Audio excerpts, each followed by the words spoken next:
On. Okay, then.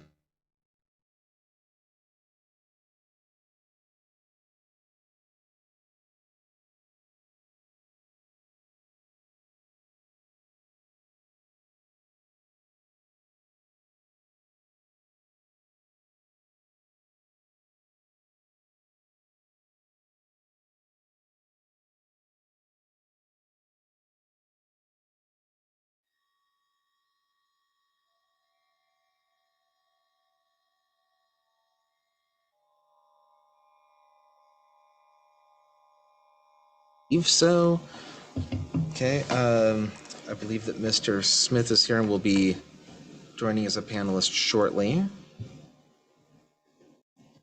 Commissioner Smith. Steve does have his hand raised. Yeah.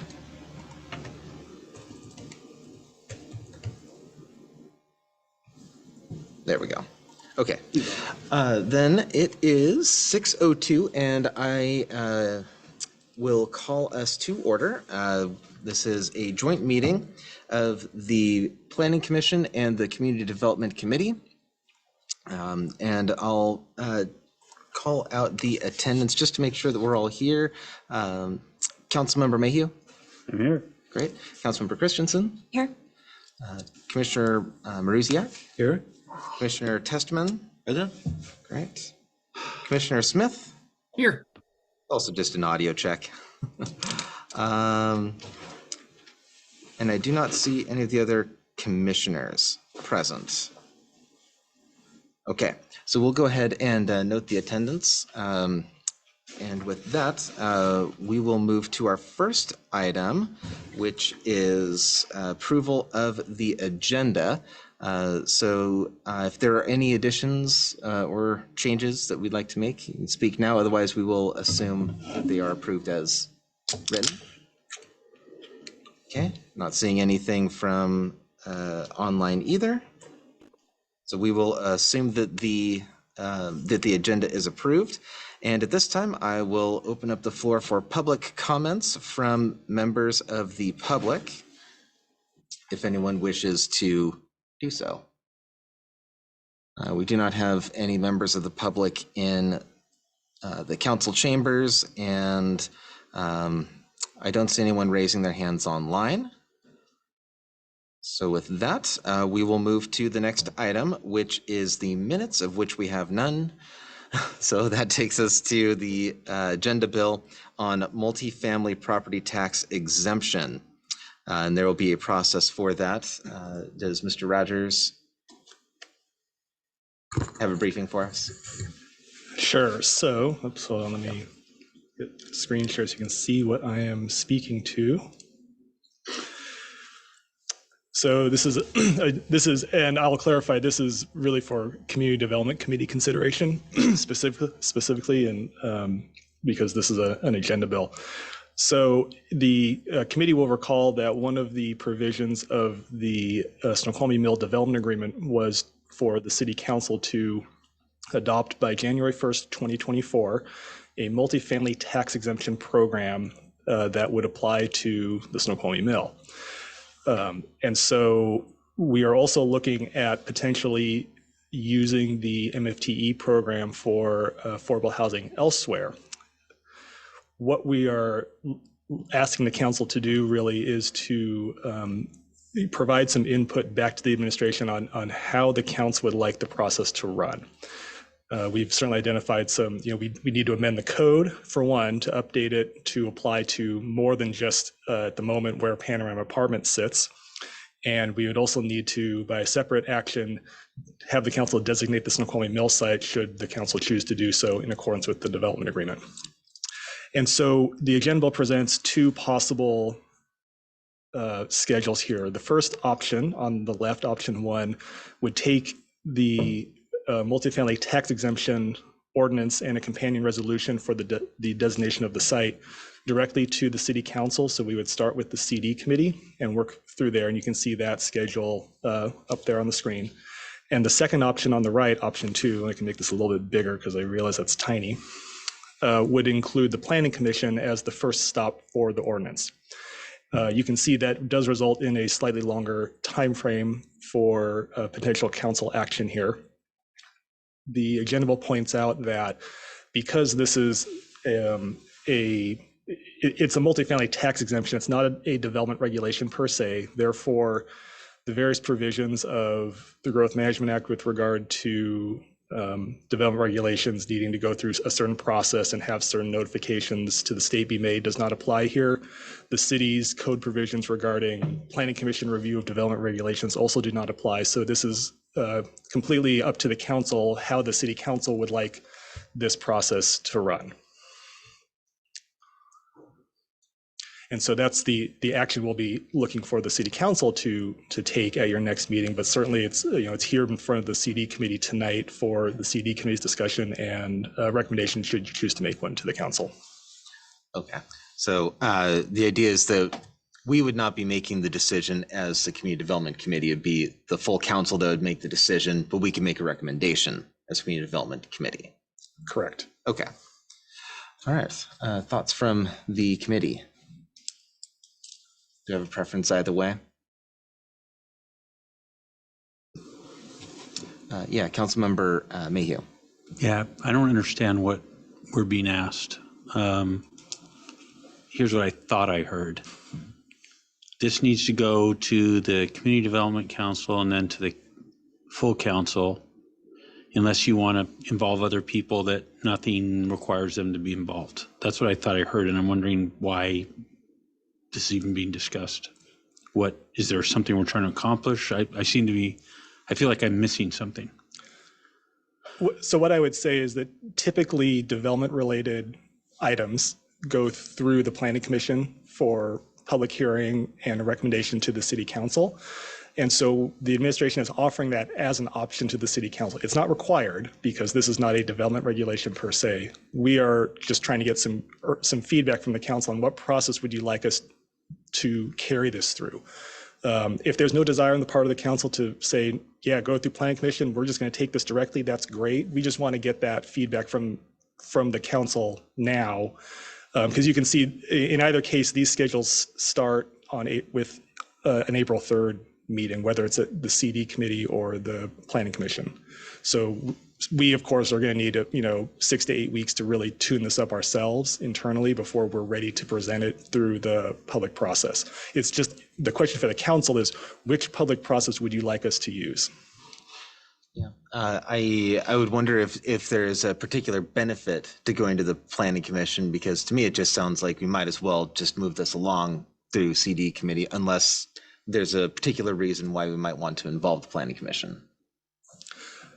I would say the potential reasons to involve the commission would be if the council desired to have the commission explore this issue before the council gets it. If there was anything, similar to how the council could ask the Planning Commission to take on any development related subject, and review it, provide some feedback to the council.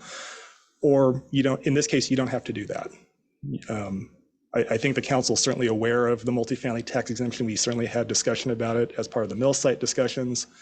As part of the broader affordable housing discussions, this has been raised before. And so certainly you could keep it, and I think that would be totally fine. I think the council understands in broad terms what's going on here. But like I said, if there was something you wanted the Planning Commission to help step in and explore for you, that would obviously be appropriate. Yes, Community Development Director Arteche. Yeah, thank you. Just an observation that a lot of cities often use the Planning Commission as a clearinghouse for items that don't require by state law to have them review it. So Planning Commissions just generally sometimes look at water, sewer comprehensive plans, sewer updates, all kinds of things. It's just something that cities often have just deferred to as a standard practice. But in this case, I think we're just saying, hey, it's totally up to us to determine what we think would be best. I mean, there is some transparency, there's a few extra meetings, there's a public hearing. If people got interested, they could participate at different levels of the process. Okay. Councilmember Christensen. I was just going to ask, and Director Arteche may not know the answer. Are we expecting that there would be a lot of public comment on this? Like in that way, would it be beneficial to give the public more opportunities to comment, or are we do we anticipate that it'll, I don't Just go expect to forward. have any comment on it. That's my perspective, but I did hear from our city attorney that this could be something that could be of a wide interest. That being said, there are still an opportunity for the Planning Commission to get involved in this. This is one of the possible tools that will be discussed in our housing strategy plan. Although it's quite small, it is still a strategy we could use to help demonstrate that other areas of our city might be targeted for the multifamily tax exemption, and which areas would those be? You know, could we come up with a map and include it, as part of an appendix in our housing element, to show that we're open to other areas, not just the mill site. Yeah, follow up. so if that's the direction that we're considering going, then I think that it would be helpful to send it to the Planning Commission to the extent that we're looking at additional parcels of property and things like that. Especially as we get some more information from the housing surveys as well. I think that would potentially be helpful, as well as giving the public more of an opportunity. I did want to go to legal, Ms. Astrakhan. Can everyone hear? Great. I just wanted to quickly mention this, that you brought up the city attorney, and I who obviously had worked on this extensively, and he brought up earlier today he would take care of the option, which is for this to go straight to the CP committee, because in the event of legal challenges to the ordinance, there would be more time to work through those and resolve them before the January 1st, 2024 deadline in the development agreement. So I just wanted to put that out there. Just real quick follow up here. I'll admit that the audio was a little bit rough there. If I could just make sure that I heard that correctly, are you saying that there could be a benefit to going through the Planning Commission because it would offer more time for there to be legal issues to be resolved as they come up? Was that the idea, or did I totally mishear you? No, and thank you for giving me, just to clarify, it's the opposite. Okay, So thanks. that it would be best for it to go straight to the committee and to council in order for it to shorten the process and to give more time to resolve potential legal problems that may arise. Okay, thank you. I'm really glad that I asked. Let me go to Councilmember Mayhew. Yeah, I think the Planning Commission puts in a lot of time. These people take this very seriously, and they do a lot of in-depth, great work for us. This issue is already decided. This would be, I think, disingenuous to send to them when we already know the decision we've made, and a waste of their time when there's just fantastically valuable things that they can spend their time on. Now, I say that in the context of the thing that we're doing right now with this, which is related specifically to the mill site. The broader question that I thought I heard brought up was, well, what about other sites in the city? I think that is something that the council has not spent any time on and doesn't have a point of view on. So if we wanted to ask them to look at that as a broader issue, that would make sense to me, but I would divorce that from this process, because this, I think, is essentially already decided by the council. It's just the details now that need to be worked out. The only other thing I'd point out also is MFT is not just similar to a zoning. This is a significant tax impact. It takes away tax revenue to the city that we then have to figure out how we're going to cover. Does that reduce spending? It has a lot of, so I think if we ask the Planning Commission to take this up to look at other areas, I think we should make sure they understand the pros and cons, meaning the cost of anything they recommend. And I think if they spent time with that and came back with a recommendation on perhaps how to expand this, if so where, under what parameters, I think that could be tremendously valuable and something I don't think the council is planning to spend time on in the near future. So that's my point of view. I would say this, in my view, ought to go straight to the CD on that schedule on the left, but the broader question might be something that we ask the Planning Commission if they have time to take a look at. Okay. I think that I'm in agreement with that. I also wanted to point out real quick that Commissioner Mathur is on, so if we could try to promote Commissioner Mathur. Also, I don't know if that phone number is from one of our planning commissioners or not. I don't know if we can find that out. That is the city attorney, actually. Oh, okay. So I will let him talk. Great.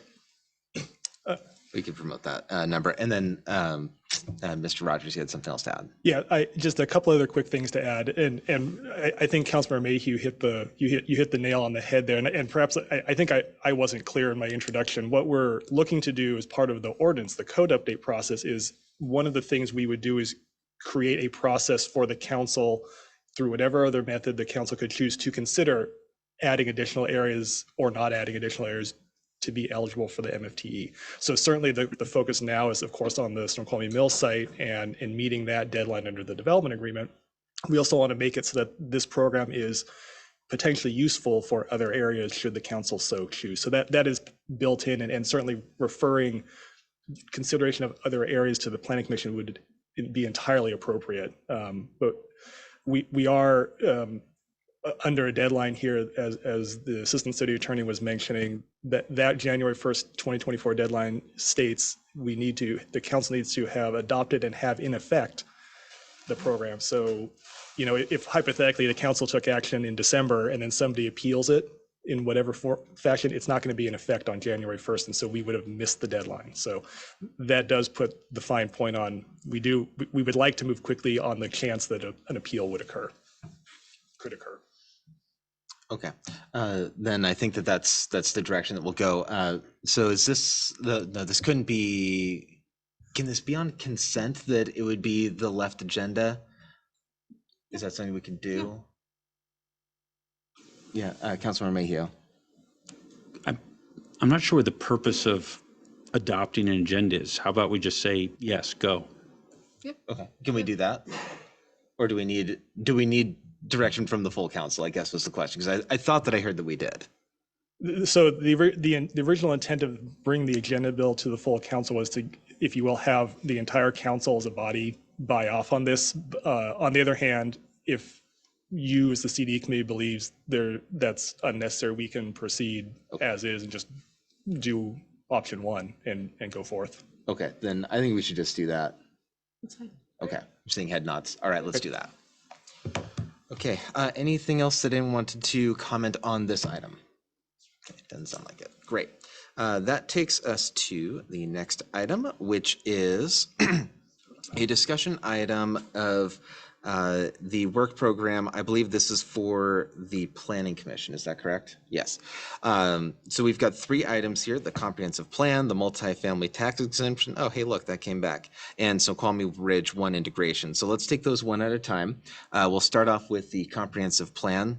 If we could just get sort of a short briefing from staff of essentially what is expected of the Planning Commission over the next year or so.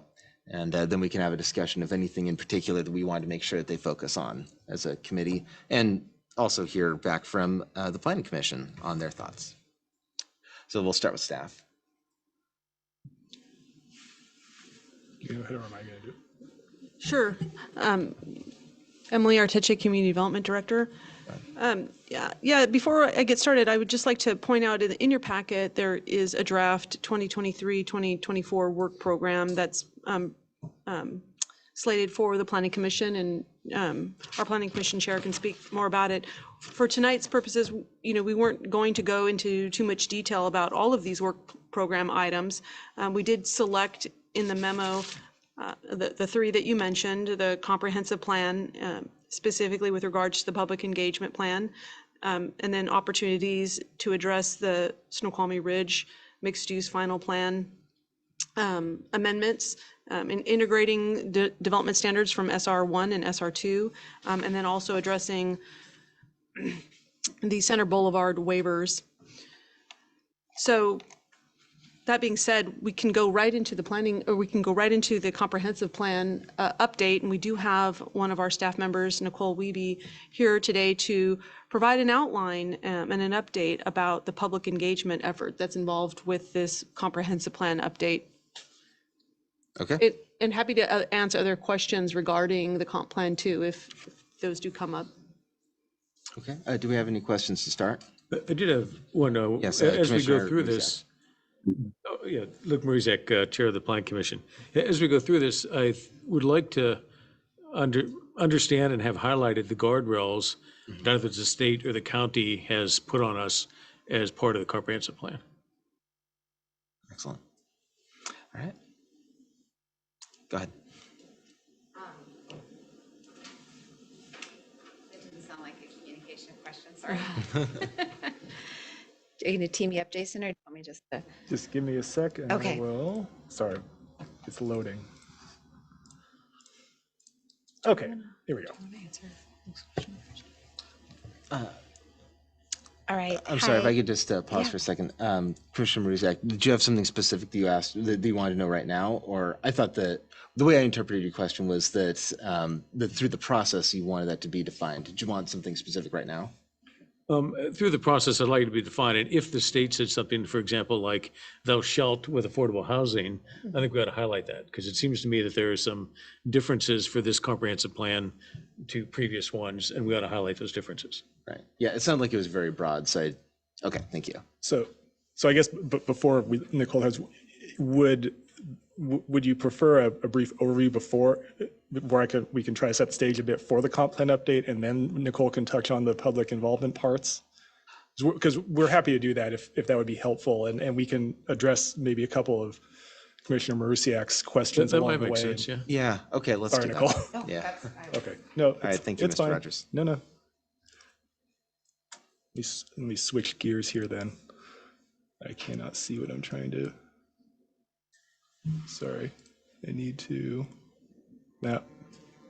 Okay, so this is a presentation that we gave internally, as you can see back in early January, but it's useful again for the for this meeting as well to give you the overview of what we're doing here. So I'm going to skip through this thing. Briefly, this graphic here is really showing how the city's comprehensive plan integrates with state law and the region. So we start with the big shape there of the State Growth Management Act. Underneath that, we get Vision 2050 and the multi-county planning policies coming from the Puget Sound Regional Council. And then we get the King County countywide planning policies and the King County comprehensive plan. And finally, we get to the individual local comprehensive plan. So all of these all work together. While certainly the scope of this city's comprehensive plan is just on Snoqualmie itself, our plan has to be consistent with the countywide planning policies, and all the other cities in King County have the same requirement. And then we have the PSRC multi-county policies, and all the cities and King County are in compliance with that. And Kitsap County, Snohomish County, Pierce County are the other counties under PSRC. And you saw, the council at least saw this graphic at your presentation several weeks ago from the PSRC folks. So this is where you can see all the guiding documents that we're going to be looking at as we work through this. So this, it's the official city statement of our goals and policies for managing growth, and where we're going and how we're going to protect our residents' health and quality of life, how we're going to improve our business economy, and all those things. We build this collectively with, the citizens of Snoqualmie are involved, staff of course is involved, all the elected officials, the council, the mayor. We're all going to work together to develop this. And, it provides the long range vision here.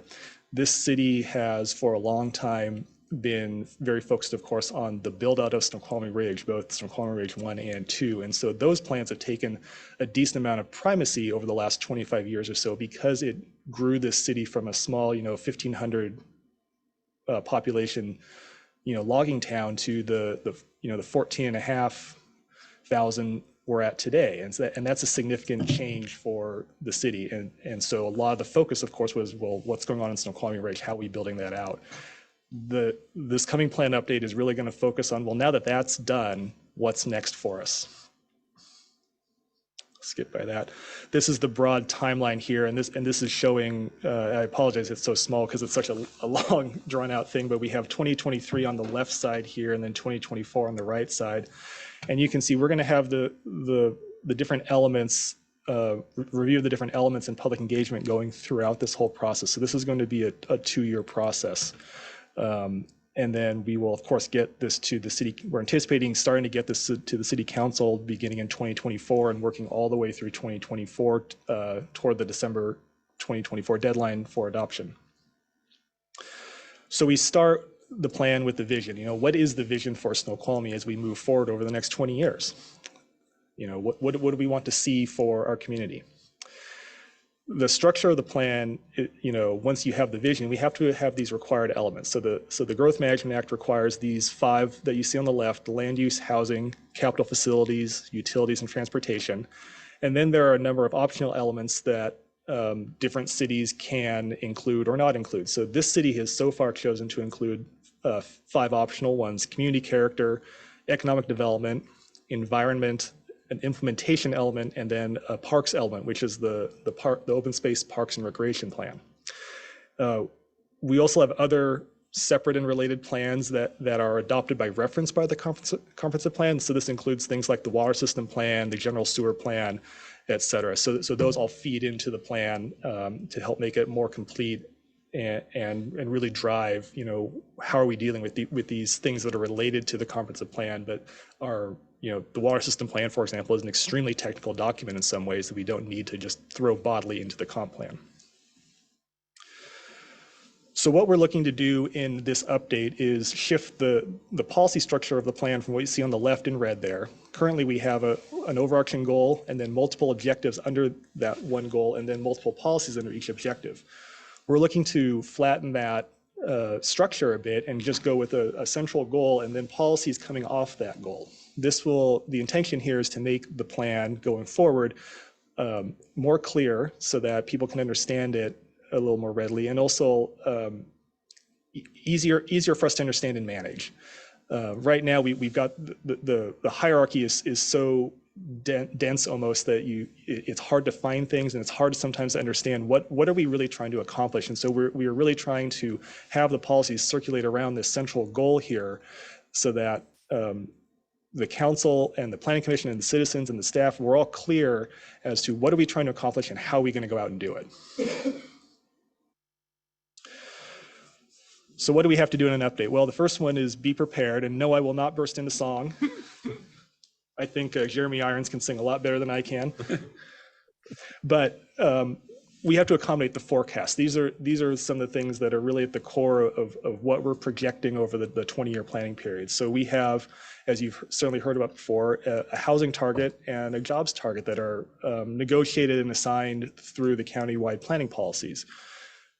We also, as we work through this, we're going to estimate traffic in our transportation element. We're going to have to look at our capital facilities element of what kind of facilities are we going to need. And this is the utility systems, but it's also things like parks and what do we need for our fire department, police department, things like that, because we're looking to maximize our public investments going forward. So while the CIP, of course, is a 6-year document with some things in the out years, and the budget, of course, the city uses a biennial budget, so that's a 2-year. What are we trying to accomplish right now?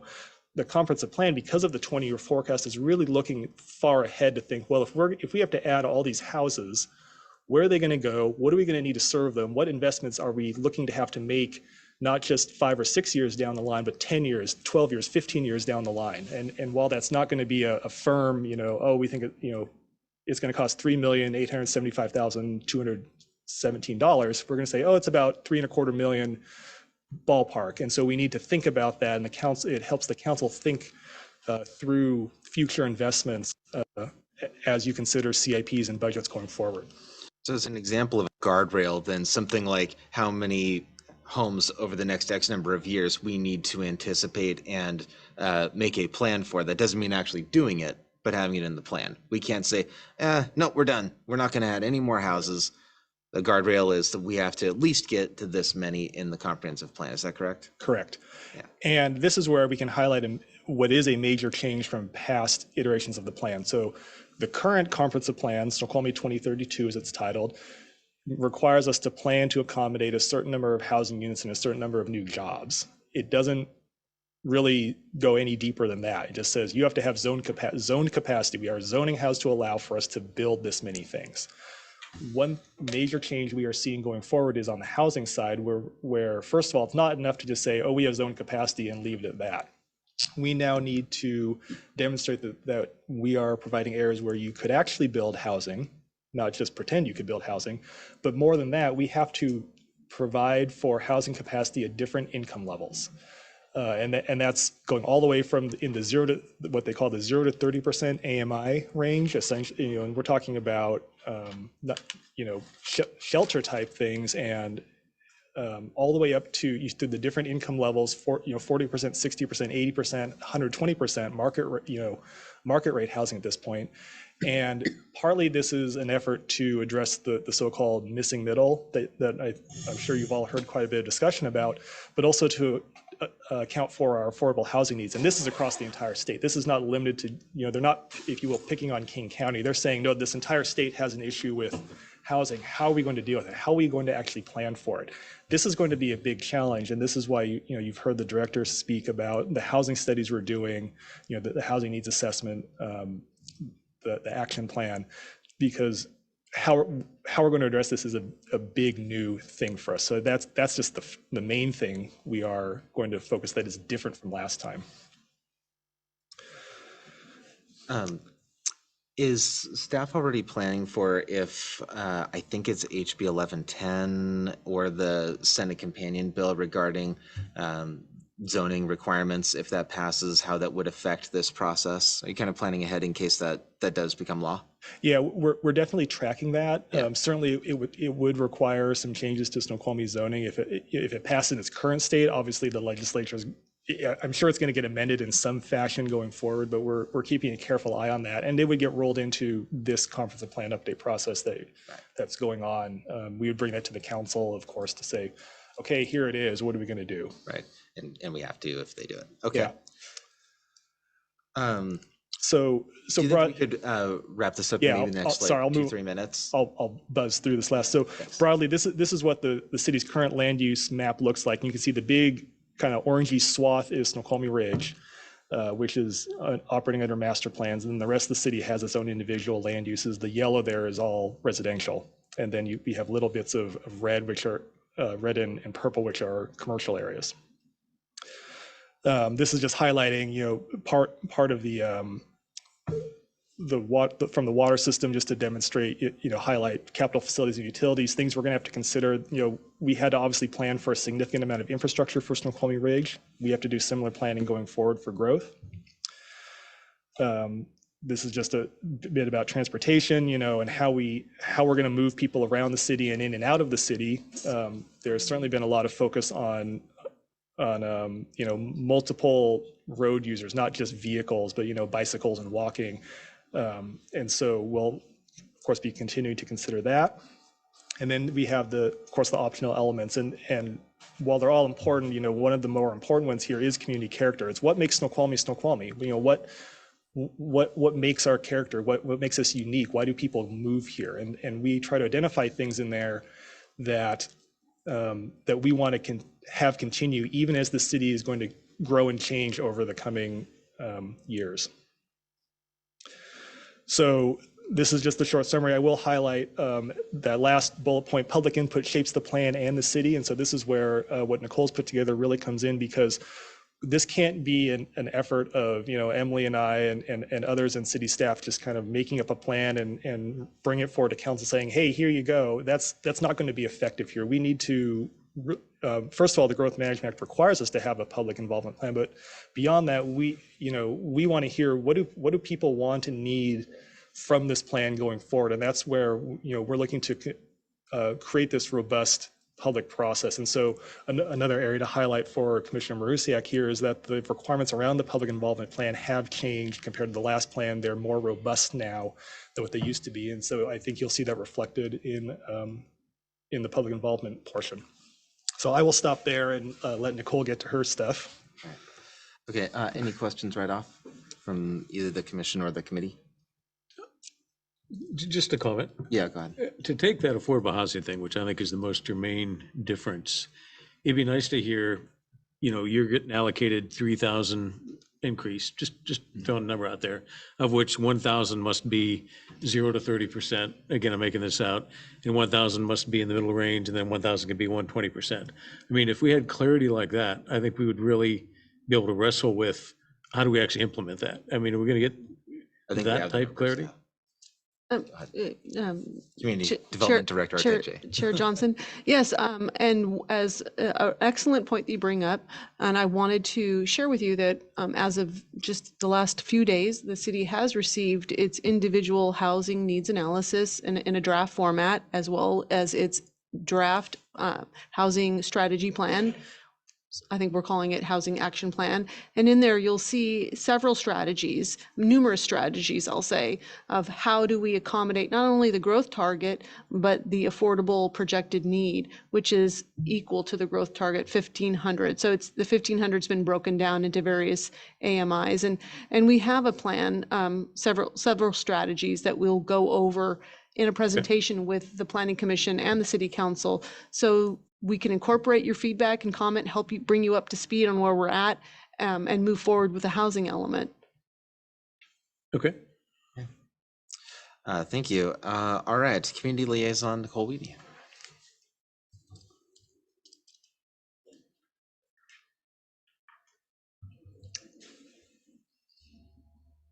I'm not going to read to you. I'll just, that's just not fun.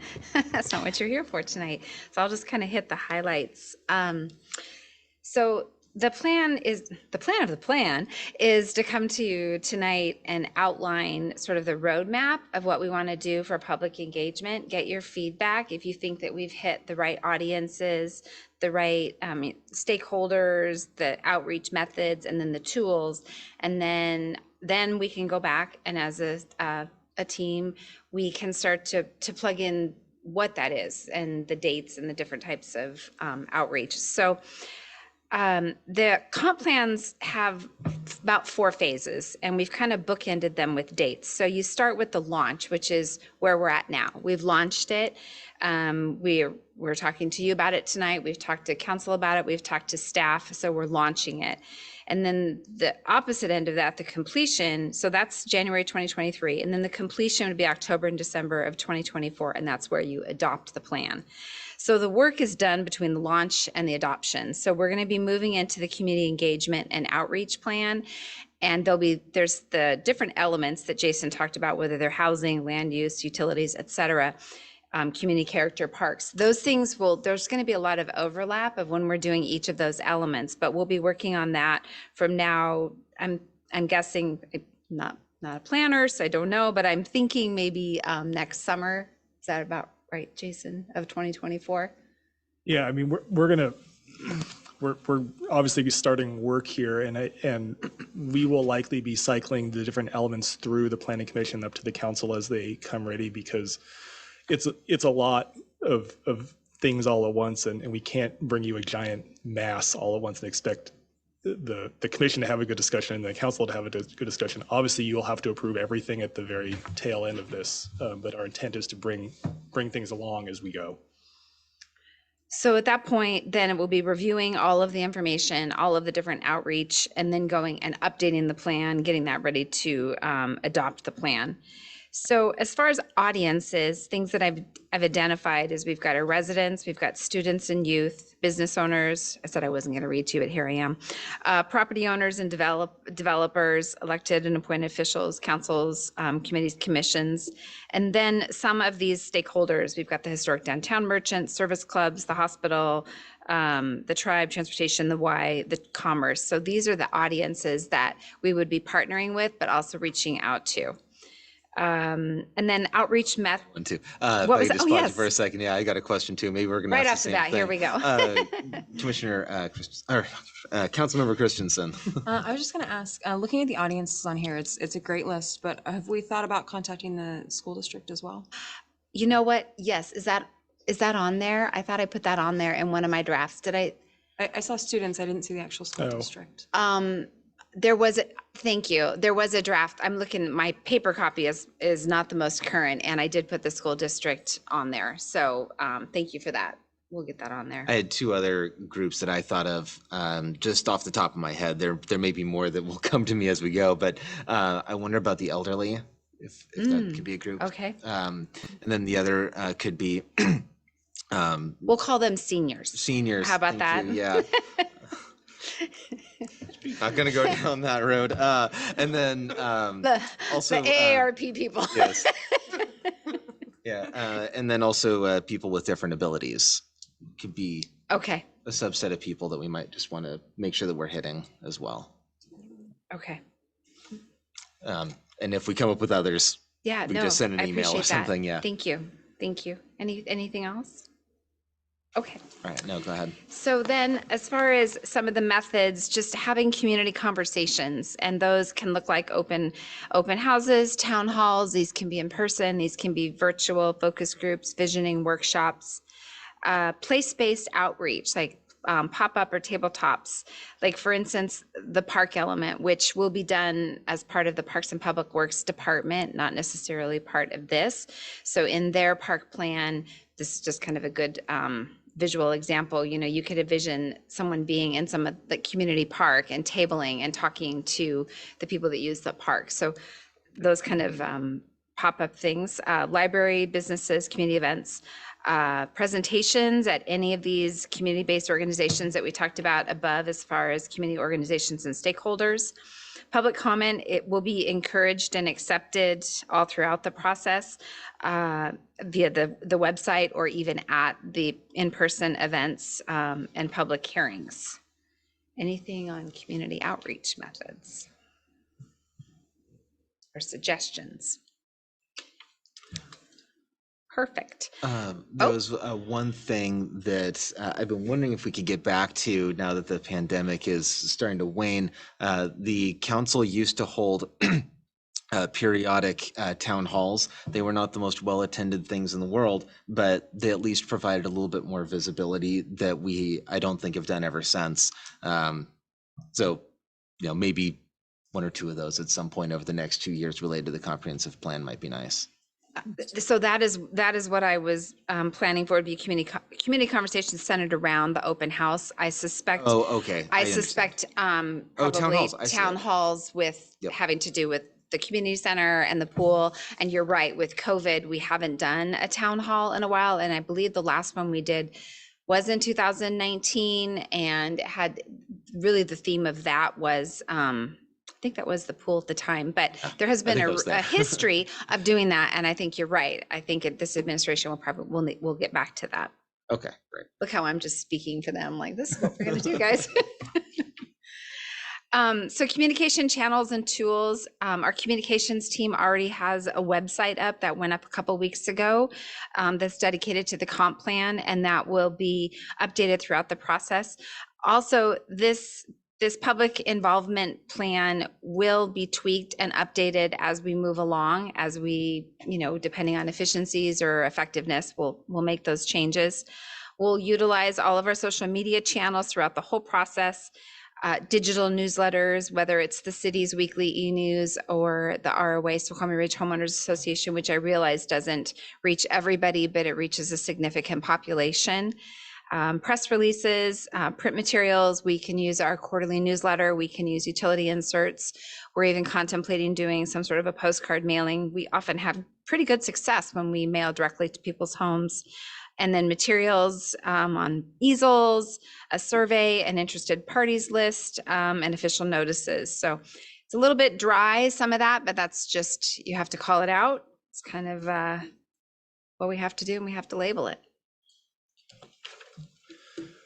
I think one thing you see throughout this is we are looking to use a variety of methods to reach, you know, understanding that, you know, as you brought up, Councilmember Johnson, you know, when we talk about the elderly, you know, a lot of these, you know, social media is probably not going to reach those people, for example. I mean, it'll reach, I'm sure it's going to reach some of them, but though there are situations where we are going to need to physically go out there and try to initiate contact to reach certain groups, you know, maybe that's one of them.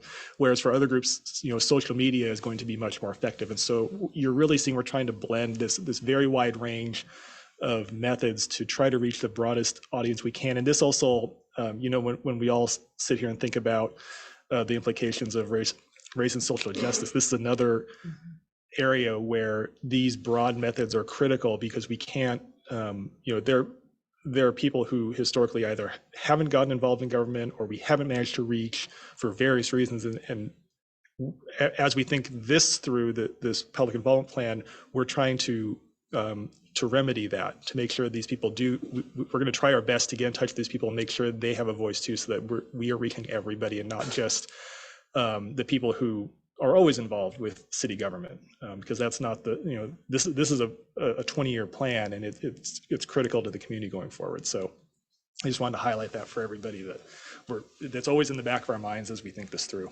Well, and the methods, things have changed. Like, for instance, utility insert is the insert that comes in your water bill. But with COVID, we were able to divert a lot of people to online billing. And so pre-COVID, the number of utility inserts was probably 5,000 to 6,000, and now it's around the 3,500. So we have to continually pivot to figure out how we're going to be able to reach people regularly. Okay. Is that all? All right, that's it. All right. I'm all done. Thank you. Any other questions from either the commission or the committee? All right. Thank you. Thank you. That takes us to the multifamily tax exemption part of the work program. And I was just curious if that was essentially what we had just talked about before, or is there something else? Yeah.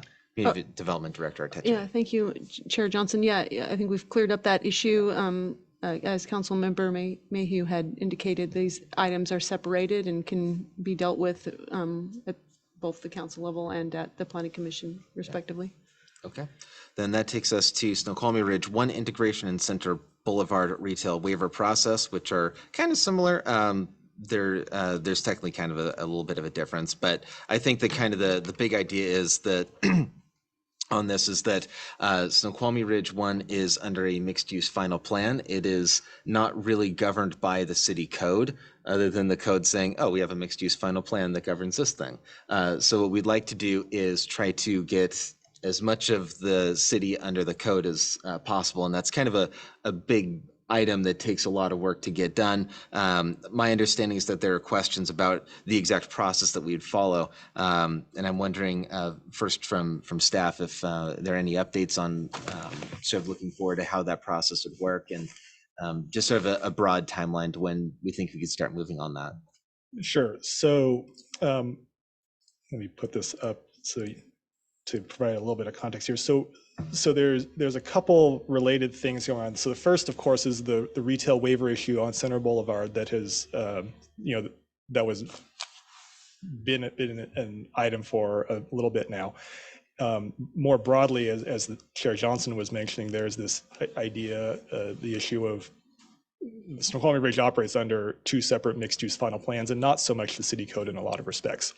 So what the approach we're looking to do is to focus first on the retail waiver issue, because that, if you will, it's a small bite out of the apple and helps us, really clarify what is the process, how are we going to approach this, what are some of the pitfalls we may run into before we try to do the bigger bite off of, okay, now let's look at how do we integrate Snoqualmie Ridge 1 into the code. And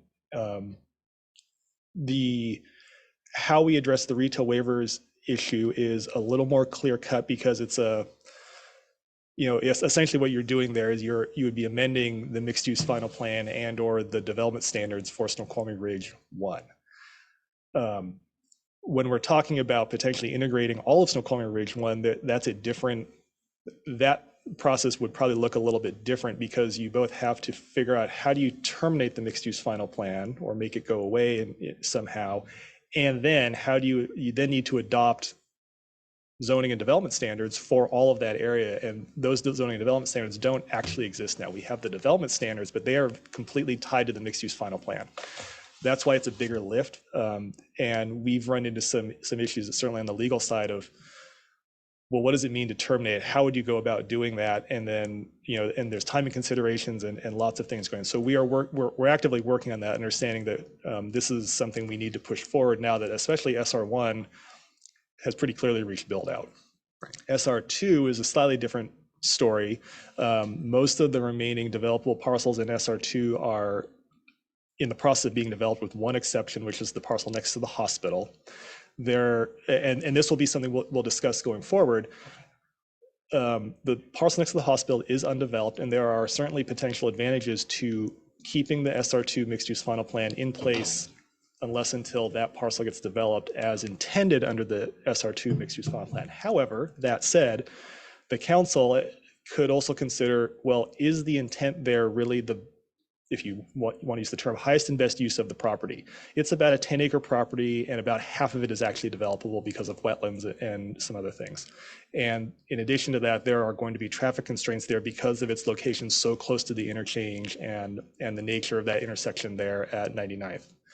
So that is a discussion that I think we'll look to have going forward. There's currently a resolution, resolution 907 that the council adopted a number of years ago, which governs allowed uses on that site. It's mostly intended, or it is intended rather, for commercial development. And as the council looks forward as to, well, what, partly it's related to the comprehensive plan, but it's also related to the affordable housing discussion and discussion about what are the needs of Snoqualmie and its citizens and its businesses, and is commercial development on that site, as demonstrated by that resolution, really the best thing to do going forward. That's where that conversation sits. It's an idea, it's the beginnings of a conversation, and we haven't progressed it any further. Should the council want to amend that, that's again another process we would need to figure out. How do we go about doing this? Because the resolution came about because of conditions of approval for the Snoqualmie Ridge 2 mixed-use final plan. So we would likely have to make that plan go away and then implement something new. There may be an alternative where the council could simply amend what's allowed there under the SR2 plan. So you can see there's a lot of moving parts associated with that. So as for time frame, we're hoping to move forward the retail waiver issue soon, as in this summer. The SR1 integration is likely going to be pushed more into, frankly, it's going to be a 2024 item, I think, simply because of the amount of work that's going to need to go into it. And then SR2 would likely follow that afterward. Well, yeah, Chair. I would just say that we are still looking into the legal issues that would be involved with integration, and these two sets of development standards are slightly different. They're very similar, but they're slightly different. And I've observed that we may need to come to a point where we select the best of them and move those forward. And integration into a municipal code is something that cities do all the time. And Issaquah Highlands just recently did that with Tallis and the Issaquah Highlands area. So getting it done and finding the right process can be done pretty easily, but we just want to make sure that we have enough staff to do it. Right. We're down 2 planners right now, and we have not been able to move forward with hiring, and we also have the comprehensive plan going on. So it may likely be a 2024 event, but. Yeah. But again, if we could take off that small chunk, or at least get significantly into it with regard to the waiver process on Center Boulevard this year, then that could perhaps help us chart a path forward and make it a little bit easier. For myself, I'd like to look at resolution 907, and it sounds like that's something that would go to Planning Commission first. And is this one of those things that's essentially it has to because that's how the GMA works, or what? Yeah, go ahead. I would like to actually speak with our legal department, because I don't believe that it requires the Planning Commission. I think that this was a resolution that was adopted by the City Council that independent of the Planning Commission, and that it could go straight back to the City Council. But I haven't conferred with our legal department yet. Okay, but we still have time to go anyway, it sounds like, on that particular item. Because again, just how much work there is to do and being down 2 planners. Okay, I'd like to hear real quick from commission and committee members on thoughts on those sort of 3 items. Again, there's the waivers for center, the integration of Snoqualmie Ridge 1, and then the idea of resolution 907 related to that property kind of down by the hospital.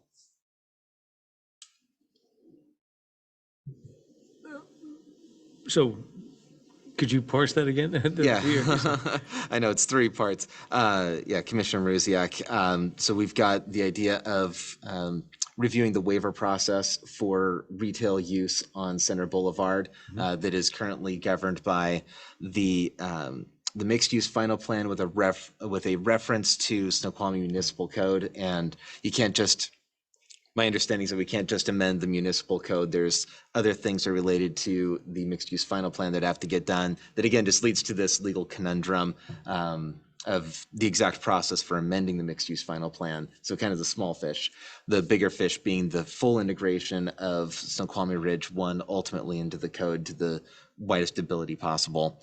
And then the third item being related to Snoqualmie Ridge 2, separate development from Snoqualmie Ridge 1, even though they're related to each other, it gets a little complicated with regard to that property down by the hospital that currently is essentially by Resolution 907 intended to be used as a commercial development, but it could be ripe for a more useful development with regard to including some residential or other possible things. Okay, well, let me take it upside down if I can. Yeah, sure. So on Resolution 907, I did see a copy of it, and it truly was a resolution signed by the council at the time. I believe it's as simple as, what does the council want to do with that land? I believe it's that simple. Obviously, legal ought to weigh in, because the legal at the time weighed into that.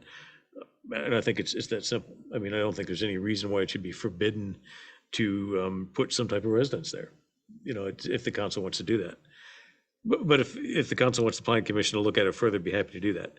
On the Center Boulevard and the overall Snoqualmie Ridge 1, I might be a minority here, but it seems like it'd be relatively straightforward to tackle Center Boulevard as a standalone item and get a check mark, a win on that, because I think it'd be easy to get consensus. I think the public input would be pretty consistent. Then to tackle that in addition to all of SR1. I think if you try to do both of those in one bite, I think we're going to open a bigger can of worms. So I would recommend that we bite it off and do Center Boulevard and then SR1. And as for 907, I'll defer to the council. I mean, I think from just looking at that resolution, I think the council can do what it decides to do on that. And we'd be happy to help if you want the planning commission to help. Excellent. Thank you. Okay, other thoughts on those items? Any other? Yeah, No, Commissioner I would just Gusman. echo what Commissioner Maruziak said. I think the advantage of that is when it would buy the time and space for us to get deeper into the comprehensive plan discussions as well. You know, the council's doing some research on affordable housing in particular, so that'll give the time and space to do that analysis before taking any action on that parcel. So I think that makes sense. Yeah, thank you. Okay, and if there's nothing else, okay, yeah, Councilmember Mayhew. So on 907, I think we should consider bouncy castles. Definitely more bouncy castles should be considered for that site. Bouncy, it's like the birthday parties. Oh. Yeah. Zoned Bouncy exclusive. house, bouncy house. Enjoyed Yeah, like a bouncy house. You can never have too many bouncy castles is my point of view on this. I have an HOA story for you about that, but for another time. Okay. If there's nothing else on that item, that takes us to the next thing, which is items of council member and commissioner interest. The planning commission typically at the end of their meetings will just do a round robin to just ask questions of staff of things.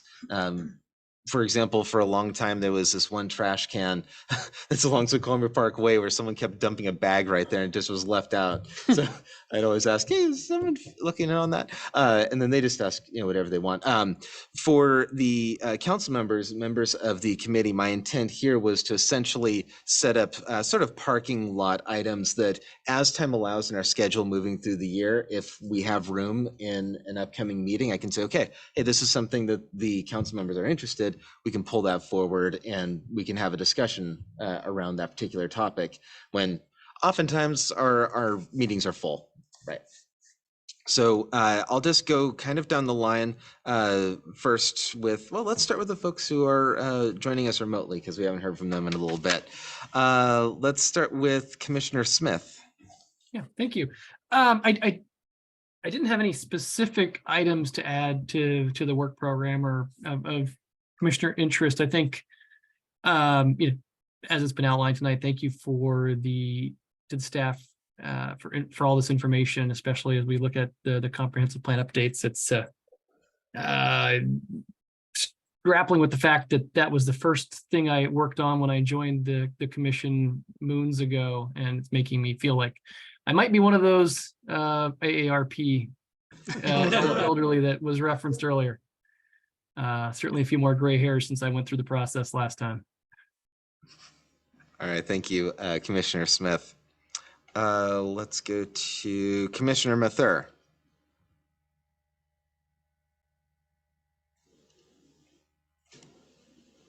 If Commissioner Mathur is with us.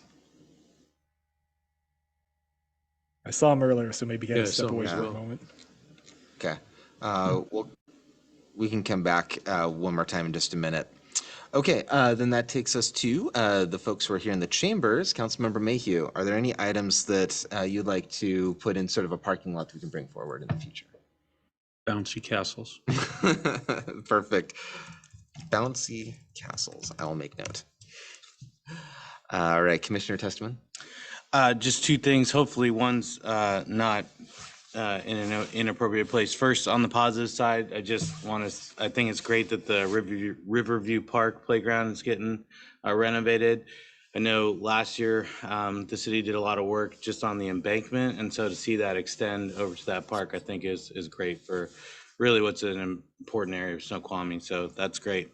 On the negative front, and hopefully it's not an inappropriate venue, I know many Snoqualmie residents are concerned with the current rash of postal theft that's going on. I saw the update that looks like 3 postal inspectors have been assigned to the case, and I know Snoqualmie police are doing what they can. I also know that the city's had a hard time hiring, but that they just recently got 2 additional officers on duty. So hopefully that helps out, but definitely disconcerting, especially when combined with the armed robbery at the Chevron. So just some thoughts, nothing for action. Yeah, thank you. Just a quick thing. Not Mr. Sourwine. I'm sorry, I'm blanking on the title. Thank you, City Administrator Sourwine. Do you have any updates on police staffing? My understanding was that we were getting pretty close to. We are. At one point, about a year ago, we were down 10 officers. We now are only down 2 officers, and those 2 officers are currently in background check. So we hopefully are going to be back to a full staffing. I mean, yeah, the reality is that you're always going to be down 1 or 2 officers just from folks moving in and moving out of the organization. But you know, our police department did a phenomenal job of being able to almost hire a third of our staff in 1 year. So. Yeah, Commissioner Testament. Quick follow-up, what is full staffing for the department? I don't know. Rather than me shooting from the hip, it's because we have people in different positions. I can send you a list of who's in what positions and the total numbers. Just curious. So, That'd be great. yeah. Thank you. Sure. All right, Commissioner Mrziak. Yeah, this is, again, may seem a bit odd, but in reference to Vision 2050, I'd like to ask, is there a pulse check to make sure that the population increases in the county are as projected? And I'm speaking as someone who came of age in Western Pennsylvania in the 70s to 80s, when Pittsburgh went from 600,000 to 300,000. And you would wonder from year to year if you could fund a municipal pool. Nothing destroys a city's ability to plan than population decrease. And I'm saying that because there's a couple little red flags. One, if you narrow the census from 2019 to 2021 in California, you find out that they lost 300,000. And people kind of shrug their shoulders and say, so what? Well, they lost a representative. It's a little red flag. Certainly, I noticed that Bellevue was consolidating school districts, and I looked up the reason, because I thought the reason would be some efficiency thing, and it's birth rates are going down. And I'm like, what the heck? So anyway, I think it's important that they just didn't extrapolate the pre-pandemic population growth and not have a way to pulse it and make sure that it's in fact still growing the way they project, because it might be tapering off. Yeah, I think one thing I think that's part of where some of the emphasis we've seen on affordable housing has come from, because specific to the Bellevue situation with their school district, one of the big reasons why the birth rate and child growth rate is down so much is because their housing stock has become so expensive. And so you have people who are staying in their homes for longer, obviously without kids that have grown and moved somewhere else. And we're, I don't know if any of you saw the news today, Seattle School District is facing a similar issue where they're talking about having to potentially close or consolidate schools in the next few years. And I've seen it in my home school district where the incoming kindergarten classes, in first grade classes are smaller than anticipated. That's creating budget issues. They're wondering, how are we going to get through this? So partly I would say partly it is a housing issue. We've identified this. And so getting some more housing just built that is more affordable to the younger families is part of, if you want to call it, the solution to that. It's not, so that's one aspect. And I think what we're seeing from the state and then passed down through through PSRC and the counties is a part of that conversation. As far as projecting ahead, obviously projections out 20, 25 years are a little more art than science and always have been. For example, the growth projections that were envisioned 2040, we basically blew right through those in the last decade or so. Most cities, including this one, met or exceeded a 20-year growth projection in about 10. So that's the flip side, is sometimes you're going to miss one way and potentially might miss another, because same with the stock market. We know in broad terms, they'll probably keep going up at this rate, but there's dips and valleys along the way. PSRC staff is certainly well aware of this. I know a lot of their projection modeling staff, and they're certainly doing their best. And I think we have seen things bend down a little bit because of the economic impacts we are currently seeing, especially Central Puget Sound. However, that said, there are other regions of the state that continue strong growth. Down in the Vancouver area continues strong growth, out in Spokane and Tri-Cities continues strong growth. So at a statewide level, I think what the state is seeing is that, fine, maybe Central Puget Sound area is going to maybe slow down a tick, but that's going to be compensated for elsewhere in the state. And so the overall, from that level that the state and that PSRC are looking at, I think they are seeing that it's shifting of growth and not so much a massive lowering of growth. Thank you. Council. Wait a minute. I understand that. I just, and I'm sure there's a lot of people a lot smarter than me to take a look at that. I just asked that there is a periodic pulsing of that projected growth. I think that would work. I don't know the answer to that question. I too wonder about the projected affordable need that's been handed to us, and what kind of periodic check would happen in years to come over the course of the next 40 years.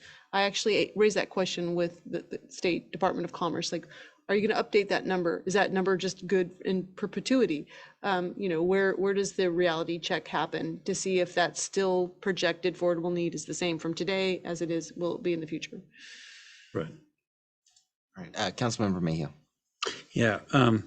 So as much as I love bouncy castles, the thing that I think I'd like to see both Planning Commission and CD tackle, if they have time, is that, and in a way we'll get into this a bit as we go through the comprehensive plan process, but we have a large urban growth area that is not incorporated in the city. So it surrounds the city and ultimately is intended to be part of the city because it's discontiguous from any other urban growth area. So the intention is, when that was designated, was that would eventually potentially become part of the city. And so, in fact, in the comprehensive plan, we have to make allowances for how we would serve that area. But beyond that, the bigger question on my mind is, what would we like to see happen in that UGA area? We had a proposal come to the city, 6-7 years ago, I think, for a large development there. The council turned that down, but the proposal that came was a proposal that a developer put together. So developers will put together whatever they think makes sense and that they think we might be willing to say yes to. my thought is, what if we spent some time outlining what we would be willing to say yes to? If a developer had that knowledge, they might feel a lot better about putting the significant effort that goes into bringing something like that forward to a city. They have to figure out how to buy that land. They have to figure so much. It costs them a lot of money to get to the point where they submit something like that to the city. So if we outlined what we would like to see and what we'd be likely to say yes to, I think we'd be a lot more likely to get that. And that might really help us not get something that isn't what we want, if that makes sense. So I think spending some time on that, getting some public input, having the planning commission spend time on it, having the CD committee spend time on that, and putting something out could make a big difference to the future of the city. Okay, thank you. All right, that takes us to Councilmember Christensen. Yep, I was gonna say. So two of the things that I'm really interested in looking forward to kind of digging in more, either at CDC or at Planning Commission or elsewhere, if it belongs elsewhere, is I'd really like to take some time and look into the health and human services that we have right now and see if we can figure out what right now is at capacity. As we're looking forward and trying to plan for future growth, we're obviously going to need to have and be able to offer human services for a larger population. I think that the human services that we have right now, we do fund them to a certain level, but they've made it very clear that they need more assistance with funding. And there's some intricacies there, but I think it'd be great to look into what we have now, where the gaps are now, and try to figure out how to plan to go forward. Because just as we've done in the prior comp plan, we've looked at, or at least some of the goals and opportunities there were to figure out what kinds of businesses we want to target. But I think that we should be doing the same thing for our health and human services as well. Another thing that I'd like to see and really look into, and it's kind of a subset of looking at affordable housing, is that it's not just necessarily something that has to be set up as a rental. There's also opportunities where you can build homes that can be purchased, and then as, for example, the value of that home increases, the person who purchases it is able to take a portion of that, but the rest of it is retained so that the affordable housing option to buy and build equity is able to be passed on to the new folks who are prepared to move in. One other idea that I've read about, and I know that Kirkland has started a program as well, is to kind of have the option for the folks and have the focus on the folks that are here working either for the city as police, as fire, as school teachers, try to focus our affordable housing on serving the people that are already coming in and working in our community, but who at this point can't afford to live here. I think if there was some way to look at a fair way to give priority to the folks that are already a part of our community that way and who would like to live here, I think that would be really beneficial as well. Okay, yeah, the theme of affordable housing is exactly where I'm going to be. The first program that Councilmember Christensen outlined reminds me of the ARCH program. I don't know if that's what you were referring to, but It was actually a different one. okay, it was a different one. Okay, fair enough. But it's similar. I'm just gonna make a little note here. Or similar. Okay. Yeah, and then the idea of workforce housing. Okay, so as most of us are aware, Councilmember Watton is working with a wider group of cities in Snoqualmie Valley to come up with strategies moving forward that are intended to be actionable rather than sort of vague ideas. So as those come forward, I think that Community Development Committee and by extension, Planning Commission would be the place where those would be discussed further as actual actionable items come forward. So that'd be one thing. So those are kind of contingent on that work. But separate from that,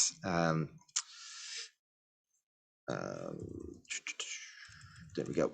Separate from that, I think just as we have ideas, as we learn about new things, new programs that are available, just coming back to inform Community Development Committee or Planning Commission as we become aware of them, of different ideas for affordable housing. I know that's kind of broad, but just as we come up with things, I would encourage council members and planning commissioners to bring those ideas forward as well. Okay. I think that that's all of us. I just wanted to check back with Commissioner Mathur. I know that he sent an email that he had to drop off for a few minutes, but I think that we're approaching the end of our agenda. I believe we have one more item, which is the comprehensive plan, public engagement plan, but I think that we just did that already. So I think that we are at the end of our agenda. So with that, if there isn't any objection, we will consider ourselves adjourned. Okay, seeing none, we are adjourned. Thank you all for being here. Thanks, everyone.